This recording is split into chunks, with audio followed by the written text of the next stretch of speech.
Hello বন্ধুরা, আজকে হচ্ছে ব্যস্ততম দিন। তো দেখো সকালে সকালে এখানে চলে এসেছি মেয়ের স্কুলে। তো আমাদের ক্রসিং পার করতে হয়, তো এখানে মেয়েকে আজকে অ্যাডমিশন দিয়ে বাড়ি চলে এলাম, সাথে নিয়ে চলে এসেছি। বাদবাকি ঘরের কাজকর্মগুলো সব শেষ করে দিলাম। শেষ করার পরই দেখছি একটা পার্সেল এসছে, তো মেয়ে ওপেন করলো পার্সেলটা। তো দেখো কত সুন্দর আইশ্যাডো প্যালেট এসছে, আমার তো বেশ দারুণ লেগেছে। আর এইখানে হচ্ছে বেলায় যাব আজকে দেওরকে আইব্রো ভাত খাওয়াতে। তো এখানে রান্না বান্না করে একবারে প্যাকিং করে নিয়ে গেছিলাম বড় জেঠিমার বাড়ি। তো এইখানে দেখো খাওয়ান দাওয়ান করে নিয়েছি, একা হাতে অনেক কিছু জোগাড় করেছি।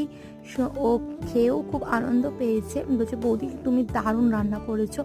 তো এটা শুনেই আমার কাছে আমি অনেক খুশি। তো এখানে দেখো ও খাওয়া দাওয়া শুরু করে দিয়েছে, ও খাচ্ছে। তারপর আমরা ওকে খাইয়ে দাইয়ে একবারে বাড়ি চলে এসেছি। বাড়ি চলে এসে আমরাও খাওয়া দাওয়া করে নিলাম। তোমাদের এই মিনি ব্লগটা কেমন লাগলো অবশ্যই কমেন্টে জানিও। এই ধরনের মিনি ব্লগ